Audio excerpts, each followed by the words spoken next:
ഇവിടെ എല്ലാവരും ഒരുമിച്ച്, ഇവിടെ രമേശിയും ബി ഡി സതീശൻ, പിന്നെ സണ്ണി ജോസഫ് MLA, അതേപോലെ തന്നെ അനിൽകുമാർ, PC വിശ്വനാഥ്, അതേപോലെ തന്നെ കോൺഗ്രസ് വർക്കിംഗ് കമ്മിറ്റി പ്രസിഡന്റുമാരായ ഷാഫി, രാഹുൽ മാങ്കൂട്ടത്തിൽ, PK ഫിറോസ്, ഇതിനൊക്കെ നേതൃത്വം കൊടുക്കാൻ കുഞ്ഞാലിക്കുട്ടി സാഹിബ് വളരെ യോജിച്ചുകൊണ്ടുള്ളൊരു വർക്കാണ് നടത്തിയത്. ഇവിടെയൊന്നും അങ്ങനെ ഒരു ആരുടെയിലും അങ്ങനെ ഒരു പിന്നെ അഭിപ്രായ വ്യത്യാസങ്ങളൊന്നും ഉണ്ടായിട്ടില്ല.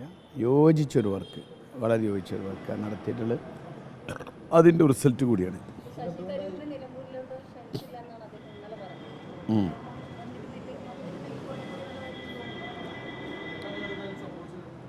അല്ല, അത് എനിക്കതിൻ്റെ വിവരങ്ങൾ അറിയില്ല വാസ്തവത്തിൽ. ഞാൻ നിങ്ങൾ ഇങ്ങനെ ചോദിച്ചിട്ട് ഞാൻ ആന്നും ഇല്ല എന്നൊക്കെ പറഞ്ഞിട്ട് അത് സ്ക്രോൾ ചെയ്യാനല്ലേ.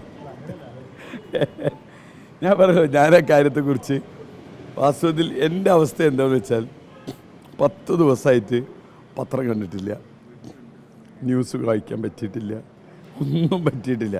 പിന്നെ ഞാനിതിനൊക്കെ അതൊന്നും കാണാതെ വായിക്കാതെ കമൻറ്റ് ചെയ്യാൻ പാടില്ലല്ലോ, ശരിയല്ലല്ലോ. ഞാൻ പറഞ്ഞല്ലോ, അത് എന്നെ ഇപ്പം മാത്രമല്ല, എന്നെ വർഷങ്ങളായിട്ട് ആക്ഷേപിക്കുന്നുണ്ട് പല കാര്യങ്ങൾ പറഞ്ഞിട്ട്. നിങ്ങൾ എൻ്റെ ഫേസ്ബുക്ക് പോസ്റ്റ് എടുത്ത് പരിശോധിച്ചു. 2016 മുതൽ ഞാൻ ഇതുവരെ ആരെങ്കിലും ആക്ഷേപിക്കാനോ അതല്ലെങ്കിൽ ആക്ഷേപിച്ചവർക്ക് മറുപടി പറയാനോ ഞാൻ ഇതുവരെ പോയിട്ടില്ല. നിങ്ങളെൻ്റെ ഞാനിപ്പോൾ തെരഞ്ഞെടുപ്പ് രംഗത്ത് മാത്രം പറയുന്നതല്ല, എന്നെ പലതും പറഞ്ഞ് പല രൂപത്തിൽ ആക്ഷേപിച്ചിട്ടുണ്ട്. ആ ആക്ഷേപത്തിന് ഞാൻ ഇതുവരെ മറുപടി കൊടുത്തിട്ടില്ല. ഞാനതിന് ഈ പറഞ്ഞ 2000 മറുപടി ഞാനല്ല കൊടുക്കുന്നത്. നിലമ്പൂരിലെ ജനങ്ങൾ 23-ാം തീയതി അതിന് മറുപടി കൊടുക്കും. അതാ ആക്ഷേപിക്കുന്നവർക്കല്ലേ അറിയുള്ളൂ, എനിക്കറിയില്ലല്ലോ. ആക്ഷേപിക്കുന്നവരോട് ചോദിക്കൂ എന്തുകൊണ്ടാണ് അങ്ങനെ ചെയ്യുന്നത് എന്ന് അവരോട് ചോദിക്കൂ. ഞാനിതുവരെ വ്യക്തിപരമായിട്ട് ആരെയും ആക്ഷേപിച്ചിട്ടില്ല. ആക്ഷേപിക്കുന്ന രീതി എനിക്കില്ല. ഏറ്റവും കൂടുതൽ നമ്മൾ ഫൈറ്റ് ചെയ്യുന്നത് LDF ആയിട്ടില്ലേ. LDF കാൻഡിഡേറ്റിനെയും ഞാനും ഗവൺമെൻറ് നല്ല സൗഹൃദത്തിലാണ്. അതിൻ്റെ ആവശ്യമില്ലല്ലോ. ഇവിടെ വ്യക്തിപരമായ ആക്ഷേപത്തിൻ്റെയും അധിക്ഷേപത്തിൻ്റെയും ഒന്നും ആവശ്യമില്ലല്ലോ. നമ്മൾ വീട്ടിലെ കാര്യങ്ങൾ പറഞ്ഞ് മത്സരിക്കുകയല്ലല്ലോ ഇവിടെ ചെയ്യുന്നത്.